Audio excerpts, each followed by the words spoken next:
नमस्कार साथियों, यह डिजिटल लर्निंग के शब्दों पर आधारित डिक्टेशन है जो 80 शब्द प्रति मिनट की गति से बोली जाएगी। डिक्टेशन ठीक 5 सेकंड बाद स्टार्ट होगी। स्टार्ट।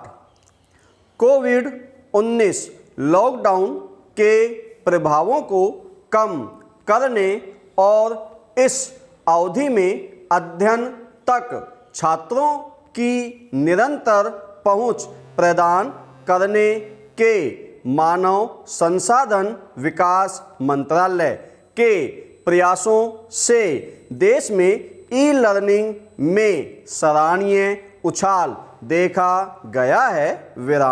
पैरा स्कूलों और उच्च शिक्षा संस्थानों दोनों ने अपने और छात्रों के पास उपलब्ध संसाधनों के आधार पर ऑनलाइन कक्षाओं के विभिन्न तरीकों को अपनाने और अध्ययन सामग्री को साझा करना शुरू कर दिया है।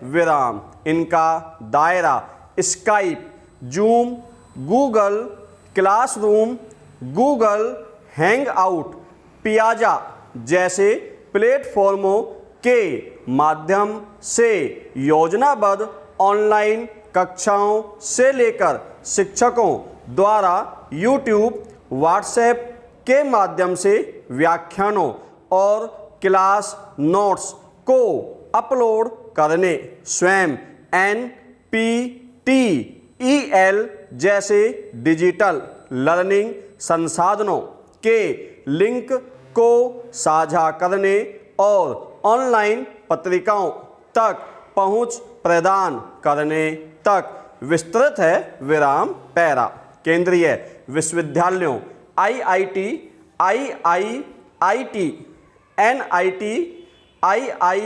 IISER जैसे उच्च शिक्षण संस्थानों में लगभग 50 से 65% छात्र ई लर्निंग से किसी न किसी रूप में जुड़े हुए हैं।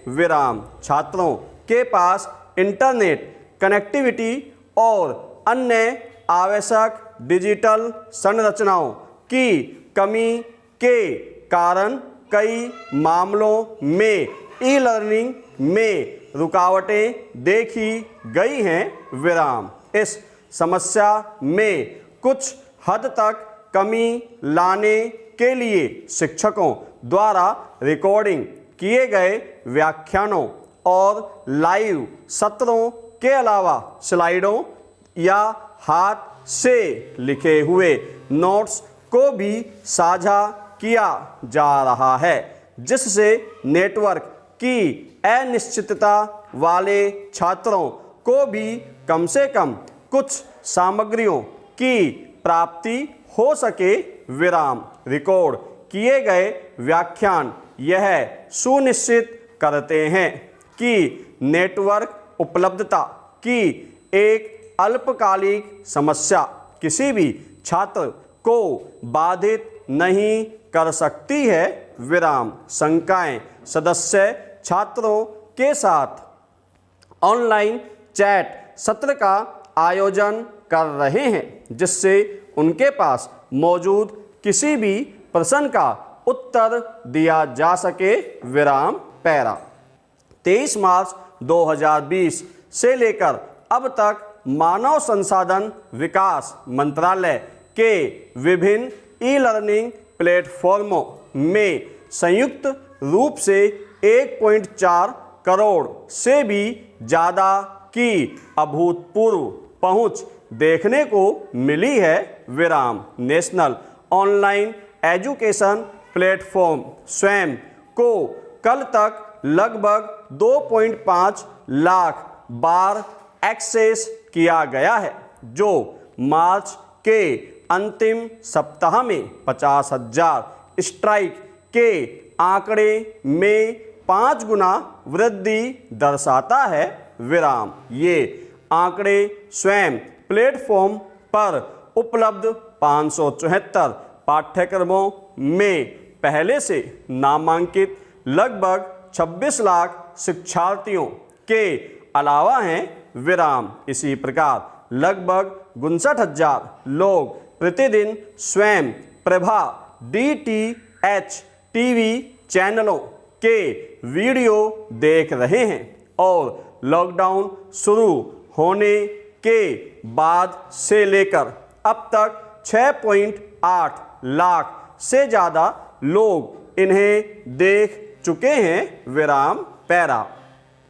मंत्रालय और इसके अंतर्गत आने वाले संस्थानों के अन्य डिजिटल पहलों के साथ भी ऐसा ही उछाल देखा गया है। विराम। नेशनल डिजिटल लाइब्रेरी को कल केवल एक दिन में 1,60,804 बार और लॉकडाउन अवधि में लगभग 14,51,886 बार एक्सेस किया गया, जबकि यह पहले लगभग 22,000 बार प्रतिदिन एक्सेस होता था। विराम।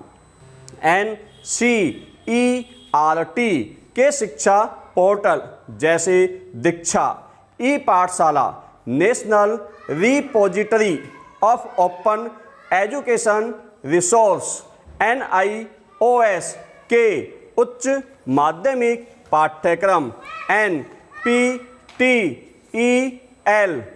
NEAT, AICTE, student college helpline, web portal AICTE, training and learning, Atal IGNOU course, UGC, MOOC course, Shodh Ganga, शोध शुद्धि, विद्वान, PG पाठशाला और अन्य ICT पहले जैसे रोबोटिक्स एजुकेशन, यंत्र, open source software for education FOSSEE, virtual experiments, virtual labs और लर्निंग प्रोग्रामिंग, स्पोकन ट्यूटोरियल को भी बहुत बड़ी संख्या में एक्सेस की प्राप्ति हो रही है। विराम पैरा। केंद्रीय मानव संसाधन विकास मंत्री श्री रमेश पोखरियाल निशंक ने कहा कि मंत्रालय द्वारा बड़ी संख्या वाले ऐसे छात्रों के लिए जिनके पास कंप्यूटर और इंटरनेट की सुविधा उपलब्ध नहीं है, टेलीविज़न के माध्यम से अध्ययन को बढ़ावा दिया जा रहा है। विराम। उन्होंने आगे कहा कि स्वयं प्रभा समूह के 32 DTH चैनलों का समूह GSAT-15 उपग्रह का उपयोग करके 24/7 के आधार पर उच्च गुणवत्ता वाले शैक्षिक कार्यक्रमों का प्रसारण कर रहा है और इसकी सामग्री NPTEL, IIT, UGC, CEC, IGNOU, NCERT और NIOS के द्वारा प्रदान की जाती है। विराम। इसी प्रकार इग्नू के ज्ञान वाणी 105.6 FM रेडियो और ज्ञान दर्शन 24 घंटे के शैक्षिक चैनल के द्वारा प्री स्कूल, प्राइमरी, सेकेंडरी और हायर सेकेंडरी के छात्रों, कॉलेज, विश्वविद्यालयों के छात्रों, आजीविका के अवसर तलाश रहे छात्रों, गृहिणियों और कार्यरत पेशेवरों के लिए बेहतरीन शैक्षणिक कार्यक्रमों की प्रस्तुति कर रहे हैं।